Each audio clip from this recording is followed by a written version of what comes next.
Eu nasci em Lagos, eu sou algarvia, fui criada por uma avó que era uma grande doceira e fui criada pela minha avó em casa. Portanto, o meu tempo livre era feito sempre à volta de tachos, de panelas. Era uma família que gostava de sentar numa mesa comprida e hoje, à distância, era uma família que gostava muito de se contar. Contava a sua história, contava as suas tragédias, contava as suas desgraças, aqueles pequenos segredos de família, contava o seu lugar e toda a gente na família contava. A minha avó especialmente, porque eu passava muito tempo com ela.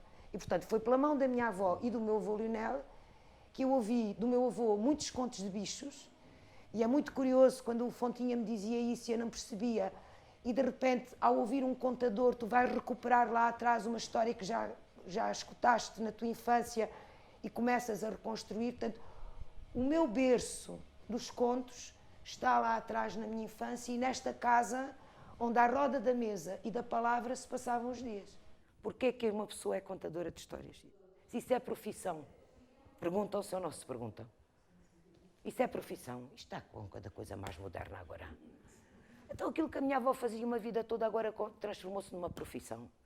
Minha avó perguntava-me isto. Ó filha, então tu foste para a universidade e agora tens o teu cursozinho, em vez de estares a trabalhar como psicóloga, andas por aí a contar histórias, mas isso tem algum jeito, avó? Tem algum jeito? A minha avó não achava jeito nenhum, porque toda a vida a minha avó contou histórias. Não era a sua profissão, mas com as histórias da minha avó cresceram muitas gerações. As histórias que a minha avó contava cresceram, educaram-me a mim, aos meus primos. E depois aconteceu-me a mim aquilo que acontece à maior parte dos miúdos que vivem na província, que nascem na província, para fazerem a sua vida têm que ir para a grande cidade. Eu vou estudar para Lisboa. Fui tirar Psicologia e quando termino o curso, o meu primeiro trabalho foi numa biblioteca pública. Fui parar ao Alentejo há 30 anos e numa biblioteca pública muito especial, porque era uma biblioteca pública que andava à procura de um sentido para a leitura pública. Conheço os varejadores, as azeitoneiras, conheço os almocreves, o semeador, o ceifeiro, a mondadeira. Conheço gente de cujo gesto mágico nasce o pão. Então, maravilha. É linda, não é?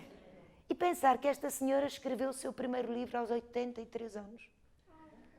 Isso é uma das coisas que eu gosto mais de fazer, é essa transumância entre o universo da cultura escrita e o universo do imaterial e perceber que eles não são tão opostos como se pensa. Ainda hoje à tarde, numa das sessões com grupos sénior, eu ia buscar os poemas da Virgínia Dias, uma mulher de cultura popular e com uma poesia de uma riqueza e de um recorte literário. Portanto, eu gosto de fazer essa transumância e também eu gosto de fazer com os garotos, por motivos diferentes. E hoje é um dia feliz, por um lado, porque continuamos a tê-lo presente connosco, mas um dia também triste para os contadores de histórias, porque partiu ontem um senhor que escreveu esta coisa tão bonita sobre os contadores de histórias. Os contadores de histórias, um senhor chamado António Torrado, que dizia assim: o contador, antes de começar, fez um gesto no ar em redondo, como se quisesse desenhar um sol, a casca de um caracol, um bombo, e disse: a história que eu vou contar começa por uma ponta, dá uma volta, revira-volta meio tonta e acaba, tal e qual, mesmo ao lado de onde antes tudo tinha começado. Epá. Semear. Uma das coisas mais bonitas que eu aprendi no universo da narração e junto dos narradores que eu admiro é a partilha, é a cumplicidade e é essa possibilidade de semear. E isso agrada-me muito como mundo, como conceito de vida, como forma de estar no mundo. E eu encontro isso no universo da narração com uma força que me agarra e que é uma raiz muito importante naquilo que eu faço e naquilo que eu sou. Eu trabalhei 30 anos na Biblioteca Municipal de Beja, José Saramago. Comecei a trabalhar há 30 anos ao lado do Joaquim Figueira Mestre, que era um bibliotecário muito diferenciado daquilo que havia de visão de bibliotecas no país na altura. Era um homem que achava que a biblioteca era um largo cheio de gente e de livre acesso aos livros, às estantes, à palavra, e um homem que sempre me deu toda a liberdade para eu fazer aquilo que achava oportuno e que respondia às necessidades da comunidade. Tanto que a narração entrou pela biblioteca desde a primeira hora, a partir do momento que nós começámos a fazer os primeiros encontros com o António, depois com o António Fontinha, depois com o Horácio Santos, houve também com o Ângelo, que foram os nossos primeiros contactos. A narração começou a entrar na biblioteca e até com uma dinâmica muito engraçada, porque fazíamos sessões de contos, fomos talvez dos primeiros sítios do país a organizar sessões de contos à noite para adultos e só com os narradores que trabalhavam na biblioteca. Na altura o nosso querido Jorge Serafim também era nosso colega, a Luzia do Rosário, a Fátima Silva, ou seja, eram os próprios técnicos da biblioteca que contavam histórias. E era muito interessante veres um auditório, a cafeteria da biblioteca, com gente que estava toda a começar, encher-se com 60, 70 pessoas. Às vezes não conseguimos, um grande autor não levava tanta gente à biblioteca. Monta-te nas minhas costas e vamos partir. E foram. E aquilo era um andar lento, mas cuidadoso.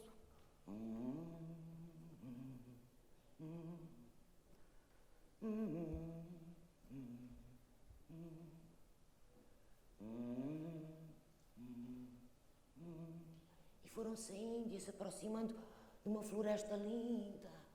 Toda ela parecia feita de bronze. Custa a crer. Aquilo eram os raminhos a tirarem as folhinhas e diz-lhe o tourinho: ai menina, não te mexas. Não te mexas, vai-te desviando. Cola-te bem a mim, agarra-te bem a mim. Mas não era com más intenções. Não toques em nada, porque se alguma folhinha cair, isto não se sabe o que há de acontecer. E a menina cuidadosa, agarradinha ao touro ali e sempre assim caminhando devagar. Até que vejam isto, dá um mosquito, pica na criatura, ela faz um ai, uma folhinha caiu e no mesmo instante... Falta um bocadinho da minha história como mediadora de leitura, como narradora, e as grandes descobertas que eu tive nesta arte foram sempre a partir da observação e daquilo que o outro me diz da sua escuta. E um dia, já em desespero, tínhamos um daqueles grupos que chegava à biblioteca e aquilo era disparar para o seu lado. Eu peguei numa recolha, não me recordo, não sei se do Adolfo Coelho, se do Teófilo Braga, e abri o livro naquelas irresponsabilidades de principiante e comecei a fazer uma leitura solta do Mama na Burra. Epá, nada preparado, nada... Né, daquelas coisas que a gente faz irresponsavelmente. Né? E de repente, epá, a gente teve escuta. Né? Portanto, não era... Eu tinha consciência, não era o mérito do mediador. Havia qualquer coisa naquele texto que tinha ressoado naqueles miúdos como nenhum outro texto tinha ressoado. E o que é que era? Né? E na procura dessa escuta, depois começas a tecer, começas a escolher os contos, começas a escolher os contos que são significativos para ti, começas a contar repertório teu e repertório de muitos colegas. Né? O António é uma fonte de inspiração, suponho que o António Fontinha, para a maior parte dos narradores portugueses, porque efetivamente ele fez muito trabalho de recolha, desbastou muito conto e trouxe à luz muito conto, e nesse sentido ele cumpre uma função importantíssima do contador de histórias, que é fazer o conto passar adiante e ser escutado e ser repetido. E lá foram eles caminhando. E entraram numa floresta essa. Aquilo parecia que era feita de lua, toda prateada. Aquilo eram os raminhos e as folhinhas. E diz: cuidado agora, menina, que não caia uma folhinha, senão a bicha será muito maior. E a menina foi com cuidado, com muito cuidado, mas estava um ventinho, uma ventania, roçou-se-lhe um caracol, caiu uma folhinha e no mesmo instante apareceu ela, grande, ouça, maior do que você está imaginando. E depois um trabalho que tem que ser feito por cada um de nós, na escolha dos textos que, sendo significativos para si, são acolhidos ou são recebidos com essa intensidade que todos nós buscamos. Não é? E uma atitude de permanente leitura do outro. Eu costumo dizer, às vezes acham que não, mas é verdade, eu costumo dizer que cada vez gosto de trabalhar com grupos mais pequeninos. Não é? E a dimensão do grupo tem exatamente a ver com essa intensidade de relação que se consegue construir e onde eu acho que se afirma plenamente o ato de contar como qualquer coisa feito a muitas vozes. um ato efêmero, mas construído a partir do momento que duas histórias se encontram. Né? Quando duas histórias se encontram, a gente sabe, nós sentimos, se o grupo for pequeno, esta intensidade desse encontro é mais expressiva, é mais forte. Tinha que brilhar, brilhar tanto como quem? Esse mesmo que isto são oridas muito cuidadas nesses assuntos da história. A escuta dos outros pode ditar o que eu faço. A escuta do outro pode ditar, mas não é o mercado que dita. O que é que eu quero dizer com isto? Eu olho para o meu repertório quando comecei a contar e hoje tenho um repertório muito mais ligeiro, muito mais leve, com muito mais elementos de picaresco, de humor, do que tinha quando comecei a contar. Eu quando comecei a contar, tudo quanto era história de faca na liga, de drama, de densidade, era o que eu gostava de contar. E quando eu digo que não é o mercado que decide, mas é a escuta do outro, é o facto de eu trabalhar em contextos com pessoas profundamente deprimidas, obrigou-me a chamar outro repertório a esses contextos. Percebes? Foi a escuta do outro que me obrigou a ir buscar um repertório mais leve, mais brincado, a consciência, por exemplo, que as cantigas cumprem neste trabalho, por exemplo, com os mais velhos, um papel importantíssimo. Portanto, não foi o mercado que ditou, foi a escuta do outro. Lembro-me da minha tia Madalena me contar o Toirinho Azul, né? Não me lembrava do conto, lembrava-me de fragmentos, lembrava-me de elementos, e depois é a escuta da versão A e da versão B e do que encontras no catálogo e de outro narrador que contou, que te vai ajudando a suprir, pode-se dizer, suprir essas lacunas, né? Mas há frases, por exemplo, lembro-me de uma coisa que a minha tia Madalena dizia muito, que era quando a menina em cima do toirinho se desequilibrava ou soprava o vento e caía uma folha da floresta de prata, ou da floresta de cobre, ou da floresta de ouro, e aparecia a bicha das 3 cabeças e das 7 cabeças, ouvia-se uma voz que dizia: Mau, mau, Maria! Este mau, mau, Maria ficou a minha vida toda. Este mau, mau, Maria vem daí. Ou aquela coisa da voz da tia Madalena a dizer, bater com o pezinho na pedra e dizer: Ai, valha-me aqui o meu toirinho azul. Quantas vezes, sem dizer desta maneira, eu bato com o pé na pedra e peço a benção do toirinho azul. Não é? Portanto, são elementos que ficaram das coisas que eu ouvi, que tu vais recuperando.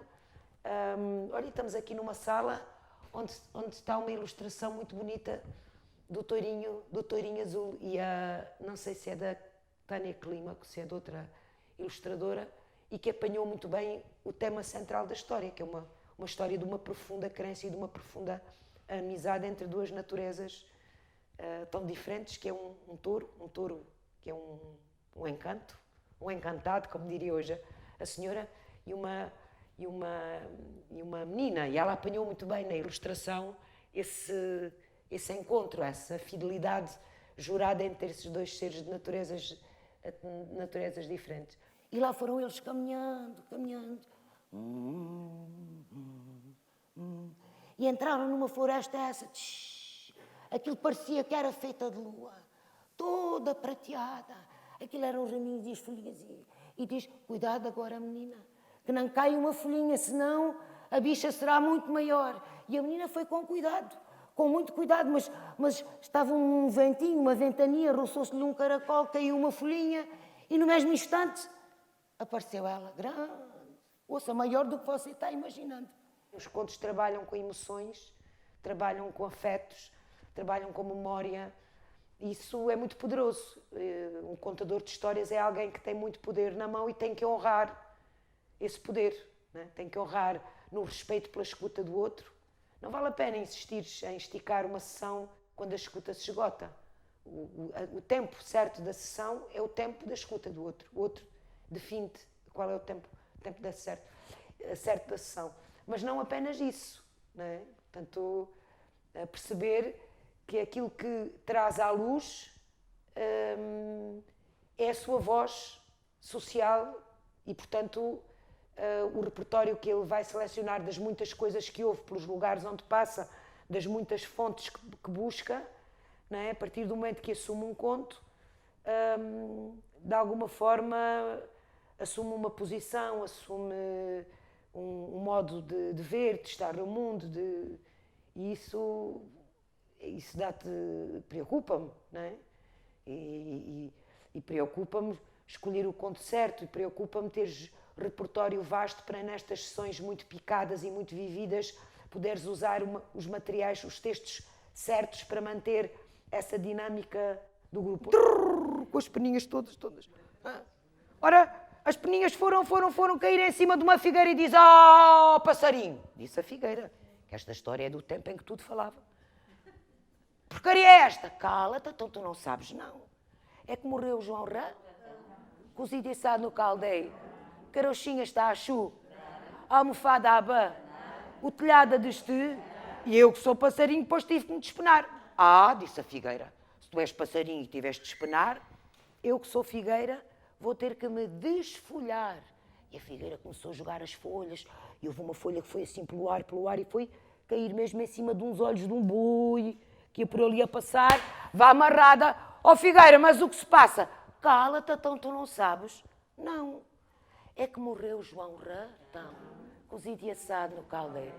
A carochinha está a chu, a almofada a, o telhado a deste, o passarinho a... E eu que sou figueira, pois tive que me desfolhar." Disse o boi. "E eu que sou boi, vou ter que me descornar." Eu lembro-me de uma coisa que fiz com o Timbaula e que foi muito transformador e guardo até hoje. Ele não era não era um homem de muita palavra, de muitas palavras.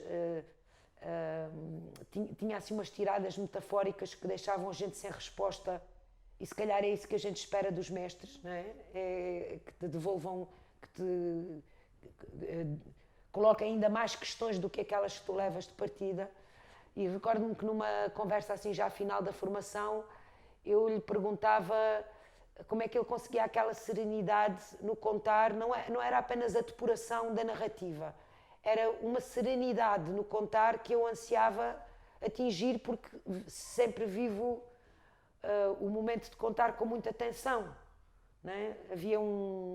Isso é muito desconfortável. Eu gosto de vestir o conto e gosto de não sentir o formigueiro na barriga. Quer dizer, é bom teres um bocadinho de tensão, mas o Tim disse-me uma coisa que até hoje ficou gravada. Dizia ele que a gente tem, no primeiro momento que começamos a contar uma história, contamos a história com a cabeça. Depois há um momento em que contamos a história com o coração, e depois há um momento em que contamos a partir do ventre, que é onde tudo se assimila, não é? O nosso intestino assimila tudo. E quando a história é contada a partir do ventre é porque ela está integrada, não é? Ela já fez um caminho, ela já depurou, ela faz parte do teu sangue, do teu respirar, não é? E se calhar na altura isto foi uma resposta que eu, se calhar tenho a certeza, não percebi bem que relação é que a tripa tinha com a narração, e hoje percebo o que ele queria efetivamente dizer, e sinto esse trajeto de muitos contos dentro de mim, e outros que não, que estão ainda aqui e vão estar aqui, e outros que estão aqui e eu não quero que deixem, porque percebes, portanto, tu vives aqui mas percebes que há um trânsito dentro de ti, dos contos que lês, dos contos que escutas. Eu que sou rio, vou ter que secar. E o rio secou, e a carochinha parou de chorar. Parece uma história para crianças, mas a verdade, e quem vive a perda, sabe que só há duas coisas para curar. Uma é a partilha, o contarmos a perda ao outro. E outra coisa é o tempo.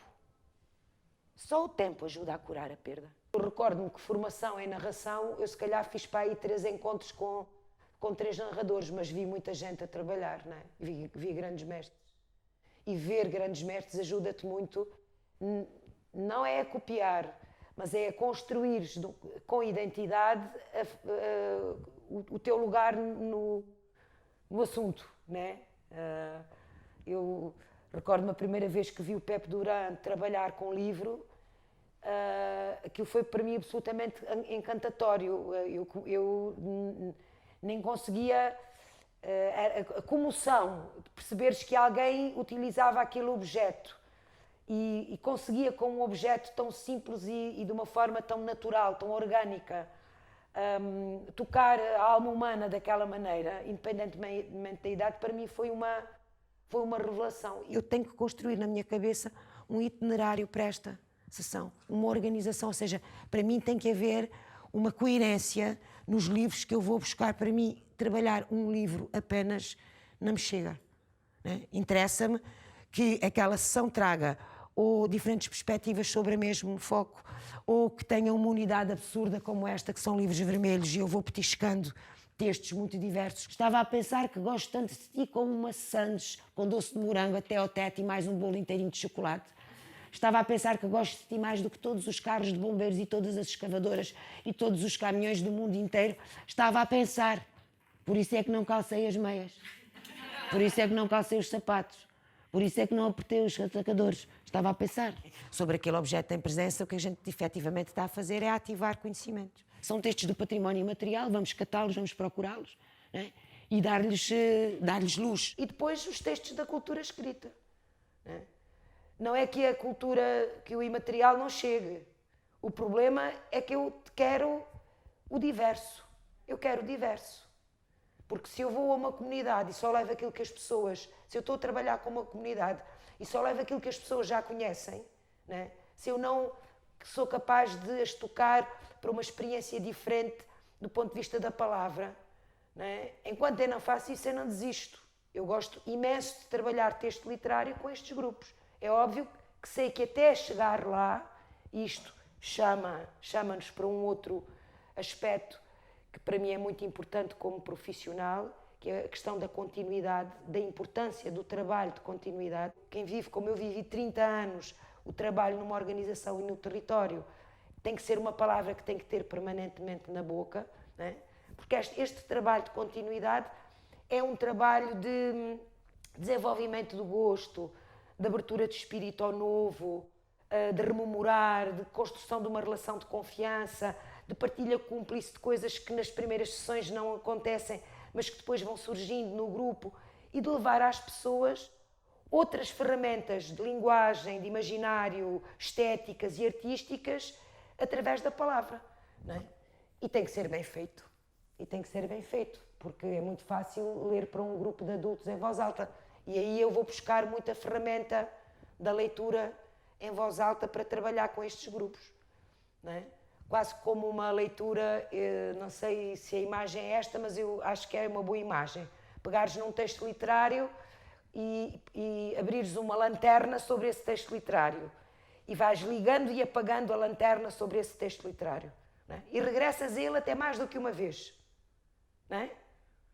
O que é que eu estou a fazer aqui? Eu estou a ajustar a recepção daquele texto, que pode ser complexo por muitas razões, ao público que eu tenho em presença, até que a gente consiga desfrutar do texto como autor, não é? E é muito bonito tu perceberes como consegues partilhar com estes grupos, estou a falar nomeadamente de séniores, podia falar de jovens, que a recepção é a mesma, textos de recorte literário, como são, por exemplo, os textos da Marina Colasanti, em que a única coisa que faço é lê-los, ou cantarolê-los, ou contarolê-los, né? Portanto, tu vais encontrando, e foi quase sempre assim que eu fui encontrando o caminho, foi da experimentação, de colocar os textos na boca, de estar atento à recepção e tirar conclusões daí. É muito importante que o mediador de leitura tenha muita convicção no trabalho que está a fazer. Quando se trabalha em formação de leitores, aquilo que está permanentemente em jogo é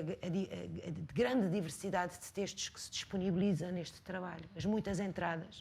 Portanto, eu não tenho grande pudor de partir de um texto da tradição, ir ao literário e sair do literário, ir a um álbum de imagem. Quando organizo mentalmente uma sessão, penso a tocar esta diversidade e esta tipologia de textos, desde que eles se harmonizem, desde que eles sejam capazes de construir uma coisa que eu gosto de chamar um bocadinho itinerários narrativos. Muitas vezes onde tu não consegues chegar com a cultura escrita, chegas com a oralidade. E muitas vezes, aliás, quase sempre, quando trabalhas com crianças, para mim é como se tu estivesse a pensar um edifício leitor, não é? Neste edifício leitor, como é que tu começas a te relacionar com o mundo? Nomeando pela oralidade. É o pai, é a mãe, não é? Começas a nomear o mundo e depois começas a construir as tuas próprias narrativas sobre esse mundo. Portanto, a oralidade é o berço de tudo, é a partir daí que tudo acontece. Né? As experiências aquela coisa absolutamente deliciosa, tu tens moços pequeninos, que é o bebé começar a descobrir o som da boca, né? E brinca entre a sílaba e a baba e o cuspo e aquela coisa que o bebé faz, que é uma coisa deliciosa de ver, né? Essa descoberta de que a palavra tem efeito sobre o adulto que está ali ao pé.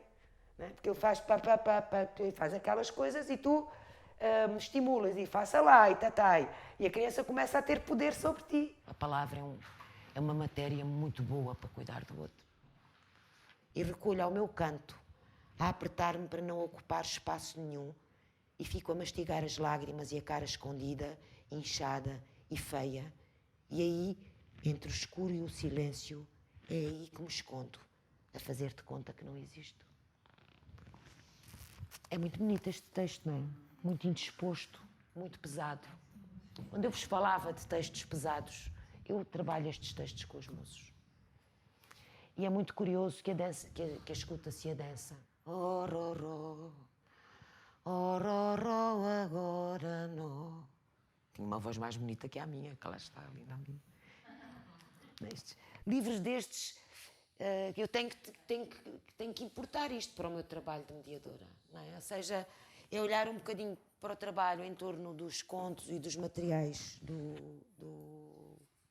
dos materiais do tradicional, mas perceber que na formação do leitor a gente tem que ir para além disso e também nos recorrermos de outros recursos. Preparo muito os meus contos na relação direta com os auditórios, na relação direta com os públicos e depois caminhando e rememorando a viagem.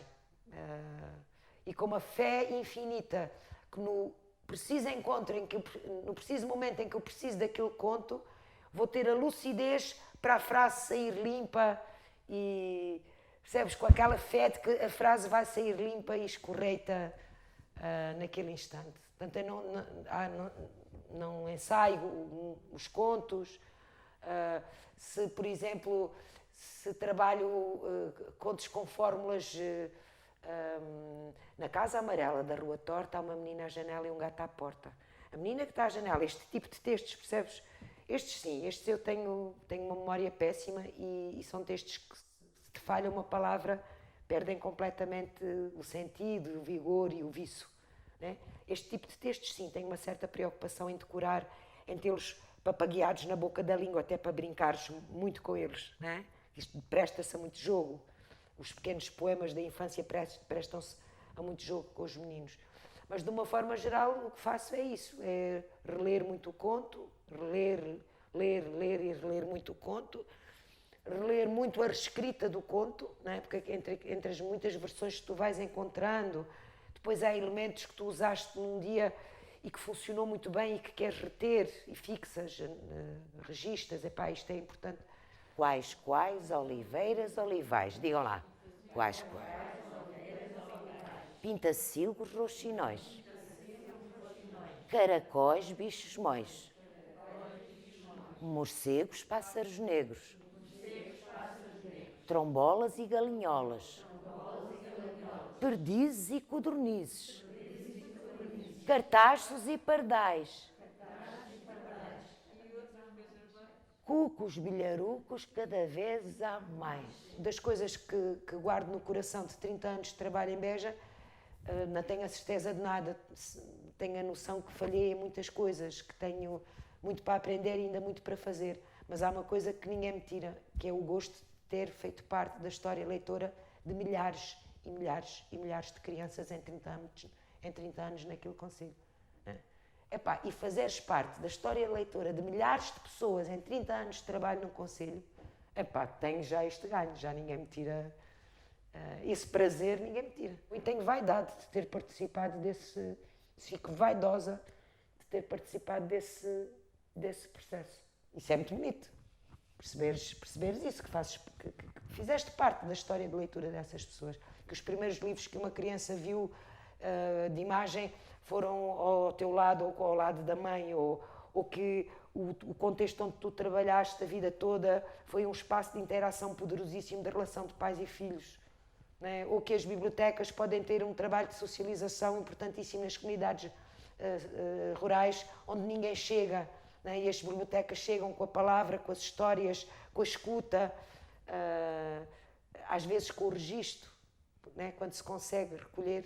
Portanto, isso é uma coisa que eu valorizo muito e é isso que dá o sentido ao que eu gosto de fazer. Há contos que eu levo a contar e sei que eles ainda não estão lá. Percebes? Normalmente isso acontece mais com os contos de autor, onde a preocupação em manter algumas expressões literárias é muito grande porque são tão bonitas, não é? Não é uma questão de decorar o conto, não se trata disso, porque eu tenho o conto decorado, não é? Quando pego na Moça de Selã, sei exatamente o que é que tenho que contar, sei exatamente os quadros, os elementos daquela história, não é? Mas a Marina escreve aquilo de uma forma tão bonita, não é? As palavras exatas que ela escolhe para contar aquela história criam imagens poderosíssimas que não são as mesmas imagens se eu disser de outra maneira. Há contos que eu tenho perfeitamente claros quais são a sua estrutura narrativa, nomeadamente se são contos de autor, mas a beleza, o rigor das palavras de uma autora, por exemplo, como a Marina Colasanti, eu quando partilho um conto da Marina Colasanti, preocupo-me muito que ele chegue o mais próximo das palavras da autora possível. Percebes? O mais próximo possível. E muitas vezes a maneira dele chegar o mais próximo possível da exatidão não é uma questão de pudor. É literário, tem que ser... Não tem a ver com isso. Tem a ver com as palavras que nós usamos para falar dos lugares criam imagens diferentes. Não é? Dizer como a Marina diz que aquela moça vai desenhando o horizonte, não é, cria uma imagem mental precisa, percebes? E isso eu preocupo-me em manter. O conto tradicional é um conto livre. Né? O trabalho com o conto tradicional para mim é mais livre, apesar de ser muito desafiante perceber ao longo, nesse caminho, o que é que vai caindo e o que é que vai ficando, o que é que vamos deixando cair e o que é que vamos mantendo no conto. E muitas vezes o que mantemos é aquilo que é reforçado pelo auditório. Eu dou sempre este exemplo, falo muitas vezes neste exemplo. Há uns anos atrás eu fui fazer uma sessão em Beja para um grupo de miúdos, assim, adolescentes, 10º anos por aí, 11º, de uma turma de artes. Um professor de filosofia, assim, daqueles professores doidos, porque os contadores precisam de professores doidos que os acolham dentro das suas salas e a minha ideia era o quê? Era de que forma é que a gente podia meter as atividades de narração nas aulas de filosofia. E ele disponibilizou-se e eu fui lá fazer as sessões. Um dos contos que eu contava na altura, e ainda conto, acompanha-me até hoje, era o conto da miséria, e eu contei o conto, e a certa altura, e havia ainda um bocadinho aquela coisa que eu já não faço, que era ouvir-se a história e o professor dizer então e tal, e gostaram, e falarem um bocadinho sobre a história. E há um garoto deste curso de artes que disse uma coisa muito engraçada, a propósito da miséria, e dizia que a história lhe fazia lembrar o que ele tinha vivido no Brasil, que ele tinha vindo do Brasil, e que as pessoas ricas eram reféns da miséria. A miséria tinha os ricos na mão. Como a miséria tinha na história todo o mundo na mão. Toda a gente pedia que ela libertasse a morte. E aquilo ficou-me de tal maneira na cabeça que naturalmente se instalou, porque há expressões nos contos que depois acabam por, eu não queria dizer cristalizar, por fixar-se. Há coisas que tu dizes nos contos que acabam por encontrar o seu lugar para ser ditas exatamente naquele sítio. E desde aí é muito frequente eu, quando falo da história, quando conto a história, dizer naquele instante de miséria tinha o mundo inteiro na mão. E isto tornou-se, isto fixou-se na maneira como eu conto a partir de uma reflexão de um escutador que partilhou. Ora, uma noite de inverno muito fria, batem à porta, a mulher vai abrir. É você. Boa noite. A voz mais grossa que mim. Venho pedir abrigo. Ai, entre. Olha, entre sente-se aqui à volta dos meus tarouquinhos de lenha e há de se arranjar qualquer coisinha de comer. Abriu a arca, tirou de lá um pedaço de pão, um naco docinho e durante toda a noite foi conversando com aquele ser. Foi-lhe contando o que acontecia na aldeia. Tinha casado Maria Francisca, a filha da Joaquina, a Malagueta. Casou bem com um moço que está a trabalhar em pesca. Estava na Caixa Geral de Depósitos. É isso que queres? Sim. E a morte subiu. Lentamente, a morte olha lá, deixa descansada. Ficou lá presa e no outro dia de manhã, ai, coitadinha, está enfesada que está cinzenta, está morta. E todas as manhãs acordava e ia falar com a morte nos olhos e aquilo que parecia um alívio, sim, transformou-se num inferno, porque aquilo não havia ninguém que conseguisse fazer uma cabidela de uma galinha. Não sei se tu sabes como é que se mata a galinha. Peço desculpa a estas partes, mas é toda a vida vi o meu avô fazer isto às galinhas. Prender a asa e coisa, tirar ali as penas do pescoço. Mas assim que cortava o pescoço colava. Se tirava uma cenoura da terra, era um inferno. E até por todos os lugares onde a morte fazia falta, ela escasseava. Dizem que havia velhos que pediam para partir e a morte nunca mais chegava. E as pessoas que viviam dos negócios da morte. Sim, cá quem viva desses negócios. Olha, os homens da guerra. Era uma penúria, coitados, que não se governavam, pois não. E os dos caixões, e as cabeleireiras, e as... A pessoa daí ao funeral sem um cabelo devidamente arranjado. E as floristas, tudo uma penúria. Parecia o Covid de antigamente, lá está. Uma coisa... E a mulher começou-lhe assim, começou a soar a notícia por todos os lugares do mundo, que aquilo acontecia por causa de uma mulher. Morava no meio do Alentejo, imagino eu. E aquilo começou tudo a arrumar, era uma cruzada. Tudo a arrumar para ir pedir àquela mulher que libertasse a noite. E por coisa estranha que pareça, naquele instante, aquela mulher que não tinha nada de seu, tinha o mundo inteiro na mão. Em Salvada tinha um grupo muito grande, daqueles grupos muito incaracterísticos, daqueles grupos que nunca deves ter, né? Também nós temos que zelar e cuidar daquilo que é preferível às vezes desdobrar um grupo do que fazer uma sessão para um grupo muito grande, onde isto acontece muitas vezes. Pronto, era um grupo muito grande e eu comecei peguei na Bela Infanta e comecei a fazer este jogo entre o narrar e o cantar, né? E fui fazendo o tema, narrando, imaginando um lugar, não é nada parecido com este, um palácio e um jardim, e como ele era. Um banco de pedra, que era uma lindeza, e como ele era, e nisto, e depois metes a cantoria da Bela Infanta no jardim assentado, e fiz o romance quase todo assim, contado e cantado. Opa, e recordo uma coisa que me vai ficar gravada para sempre, de uma velhota miúda, viúva, assim muito franzida, que me diz assim, ai filha, toda a vida ouvi essa cantiga e só hoje é que compreendi o que ela queria dizer. Portanto, ela conhecia o tema, repetia o tema, mas foi aquele momento que tornou aquele tema compreensível, que deu significado, que construiu sentido. E percebeu quem era a moça do pente, a rainha, a princesa, que ele procurava no reino dos pentes, no reino dos espelhos, no reino dos lenços. E ela pareceu reconhecer na voz do príncipe aquele a quem sempre chamava. Já se percebeu quais eram as fontes, não é? Escuta direta, não é? Olha, recursos digitais que hoje temos disponíveis, como é o caso do Memória Imaterial e outros que são muito úteis, de gente que vai fazendo recolha e que vai disponibilizando e partilhando essa recolha com os colegas, não é? Aquelas fontes sagradas como são o nosso catálogo Finalmente à Luz, não é?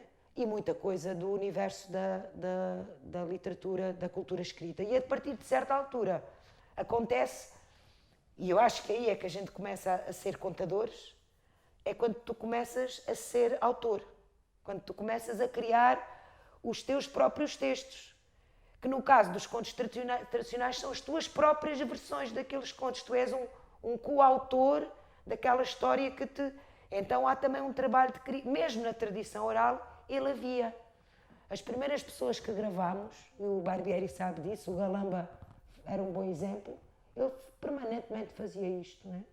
Histórias que a gente hoje vê recolhidas, não é? Porque entretanto fomos aprofundando e encontramos contadas a norte, contadas a sul, contadas no centro, tal. Ele dizia sempre que estas horas se passou aqui, foi entre Ficalha e Serpa, numas feiras de não sei do quê, e as pessoas ele conhecia e tudo era exato. Ou seja, este trabalho de colocar no cotidiano, de contextualizar, de dar um tempo, de dar veracidade e depois o que ele inventava, não é? O que ele inventava, eu sou galamba, então, mas isso não é um conto, isso são uma data deles. Isso são os pedacinhos que é, juntei um pedacinho daqui, juntei um pedacinho dali, nesse trabalho de criação que os bons narradores da tradição, os velhos narradores da tradição faziam. Não é? E é por isso que tu encontras, suponho eu que será por isso também, que tu encontras uma mesma estrutura narrativa contada de muitas maneiras e sobre muitos pontos de vista, a mesma história, e isso é muito interessante e muito desafiador. Sabe uma coisa, Dona Mariana, estive a fazer uma sessão de contos para o Brasil e estive a contar a sua... E entrou na igreja e o padre voltou a dar veia. Bom dia, Domingos Ovelha! Não foi coisa que ela disse. Desamonta-se das costas do triste e de perna aberta no meio da igreja diz: bom dia, senhor padre Cabrita! Pai da minha Marianita e dos meus filhos todos. Comedor dos meus pilhões. Estragador dos meus lençóis. Chamaram o meu marido Domingos Ovelha. Chame antes Domingos Correia, que dá-lhe duas botas atrás das orelhas. Que corno que me trouxe corno má de levar, nas costas dele me deu montar. E este homem só dizia assim à mulher: não digas isso ao senhor padre. Mas, uma boa alma. Ouvir estas histórias contadas por esta geração, não é? É uma graça e é uma coisa que me acompanhará sempre a minha vida e acorda dentro de mim aquilo que foi a minha experiência primeira com as histórias e que é a nossa experiência primeira com as histórias, que são aquelas que a gente ouve no colo, que são aquelas que a gente ouve no regaço, aquelas que são contadas pelas pessoas que são significativas na nossa vida, não é? Ou que se vão tornando, como a Mariana, que foi uma mulher que eu conheci já adulta, e que se foi tornando significativa na minha vida. E essas, normalmente, são as histórias que mais escolhem ou que mais ficam dentro de nós. Aquilo que é muito bonito é quando tu sabes tão bem o conto, que brincas com o conto, que entras e sais nele e brincas com o auditório e estás atento àquilo que, se a pessoa se coçou, se franziu e interpelas. E esses são os contos que eu gosto mais de contar, que são aqueles que tu vestes tão bem, que estás numa roupa tão confortável, que te divertes genuinamente na relação com as pessoas, não é? Mas isso é um bocadinho um trabalho de muito tempo, até um conto estar nesse ponto, de ser contado muitas vezes. O Leite Vasconcelos falava disso, eu não descobri diretamente na fonte, descobri por quem o estudou, a Teresa Meireles escreve isso num dos seus livros, que fala dos contos como pedras, diz que ele referia que os contos são como seixos, né, que caem e que vão batendo no rio e vão ficando rolados. Né? Este conto que eu estou aqui a expressar, que é o conto no qual eu me divirto, com que tu brincas e sais do conto e colocas comentários e voltas a entrar e estás permanentemente a mobilizar o auditório, é esse conto muito rodado, é um conto muito redondo. Né? Tu tens perfeitamente escorreito dentro de ti, já não está aqui, né? Esses são os contos que a gente gosta mais de contar, né? São aqueles contos que vão fazendo cama no nosso repertório e aos quais nós regressamos. Eu, pelo menos, regresso muitas vezes porque eu gosto muito desse conforto. E não me preocupo, durante muito tempo preocupei-me com a questão da repetição. Quem trabalha em continuidade às vezes tem essa preocupação de repertório permanentemente novo, né? E quando trabalhas em continuidade não consegues ter repertório rodado, sempre novo. Né? Ajuda aqui a tua disponibilidade para a escuta, para integrares nas sessões aquilo que os outros têm para contar, e o regresso à mesma história não é tão mau como se pensa, porque ela permite sempre que a pessoa compare a versão que escutou, que repare no elemento que da outra vez lhe tinha escapado, exatamente como a gente vê um filme pela segunda vez, ou lê um livro pela segunda vez, ou tempos mais tarde reencontra nesse objeto outros centros de interesse, outras imagens, portanto, a repetição a mim não me preocupa, mas preocupa-me ir identificando ao longo da minha vida repertório novo, que me desafie para fazer esse caminho. A esta hora, ainda lá estão, a comer pão com melão. Eu também tive um desafio muito grande na minha história de narradora, que foi ter mudado o meu corpo. Foi outro grande desafio na minha história de narradora, não é? Porque eu era uma mulher de peso, agora sou um peso leve, mas era uma mulher muito pesada e, portanto, nunca senti muita necessidade de me mexer para contar histórias, porque bastava eu sentar-me em qualquer sítio e fazer assim e aquilo era uma casa cheia, não é? Porque era um gesto tão largo e tão gordinho que enchia, e o que me aconteceu foi que quando perdi peso precisei de recuperar esse espaço de cena de outra maneira e descobri um corpo falador que eu pensava que não tinha. Ou pelo menos não tinha consciência desse corpo que estava dentro de mim. Descobri de mim às vezes um palhaço que eu não sabia que tinha, percebes? Portanto, é muito interessante um olhar distanciado sobre a maneira como tu vais fazendo esse caminho da cabeça, e o corpo também conta muito, também conta aí, e isso para mim foi revelador. Eu recordo-me a primeira vez que contei assim a sério, depois de ter perdido peso, eu perdi quase 40 quilos, né? E lembro-me de estar a falar com o António, ter contato com o António Fontinha e dizer: "Oh, António, falta-me rabo, faltam-me pernas", percebes? Porque naquela situação eu sentia-me muito pequenina, e fui reconstruindo uma coisa que eu não sei como se chama, mas tu que és do teatro seguramente vais arranjar, que é uma espécie de um espaço que eu comecei a ocupar. O meu corpo não ocupa, mas eu consigo desenhar e encher esse espaço com expressão, com gesto, de maneira a recuperar essa área, esse peso de narradora. Os contos são formas vivas e os contadores também são naturezas vivas e, portanto, vão mudando, vão se transformando. Fui introduzindo a palhinha, não me saía por banda nenhuma e a certa altura ouviu.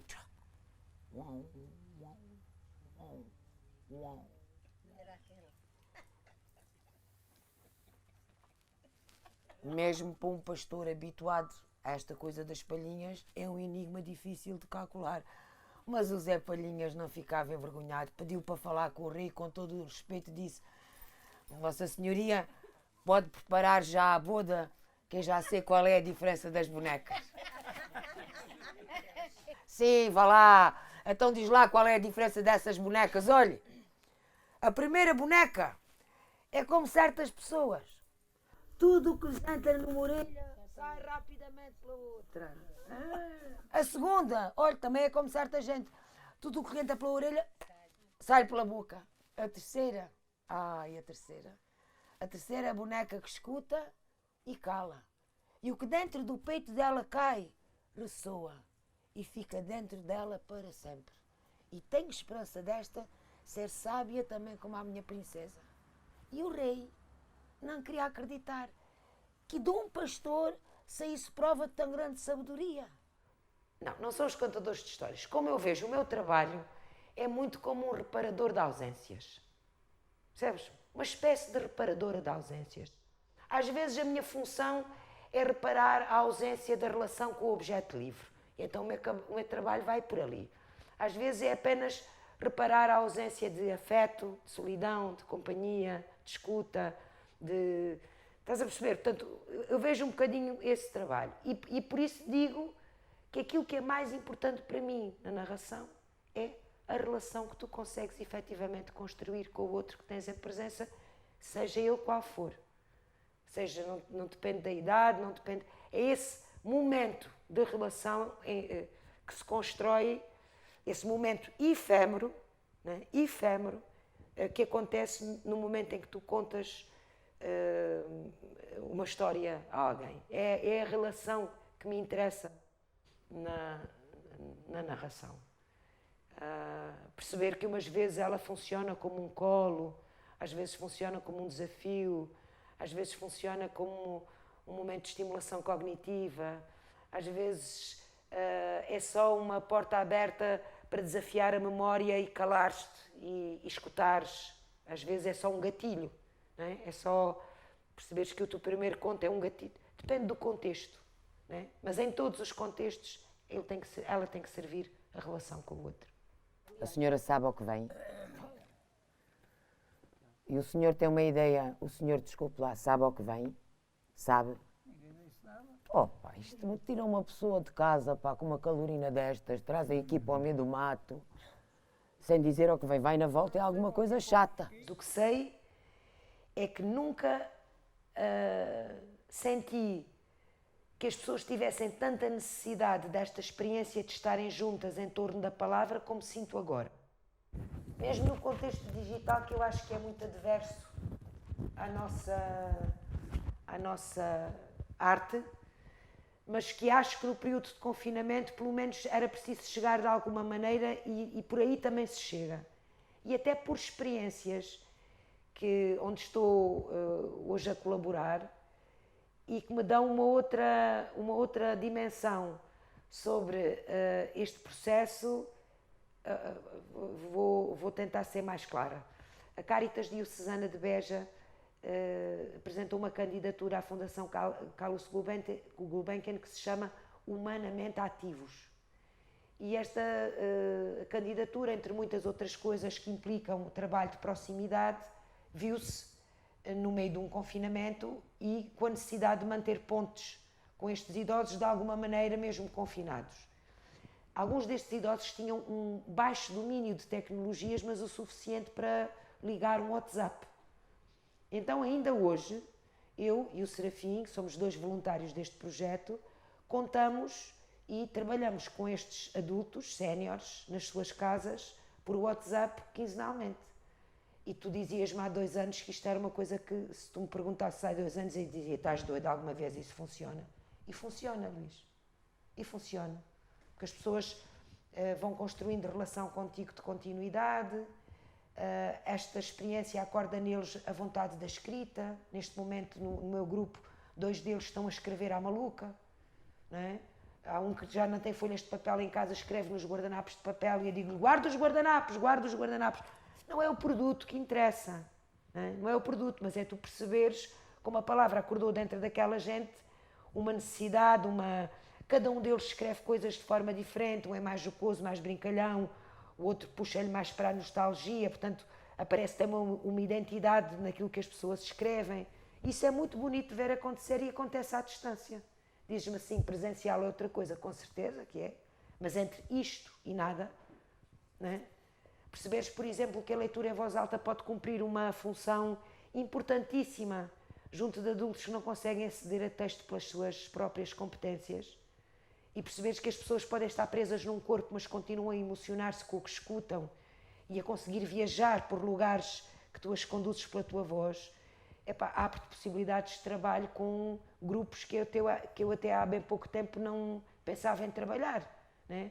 Um adulto com paralisia cerebral consegue, à distância, ter uma ponte de socialização com uma mediação bem feita que de outra maneira não teria. Portanto, há aqui coisas que se jogam de resposta às necessidades humanas prementes, da solidão, do isolamento, não é? Um jovem com paralisia cerebral e com algum domínio tecnológico consegue. Um velho que não tenha domínio da tecnologia não consegue. E, portanto, é irmos encontrando os contextos certos para utilizarmos a narração da forma que sirva melhor as pessoas. Um segredo começa quando a gente não conta nada. É ou não é? E uma amizade, quando a gente quer contar tudo. Sobre o futuro da narração, não faço ideia. Ela foi resistindo a tanta coisa, não é? Se a gente olhar para a história do homem, vemos que os contos foram resistindo a tanta coisa.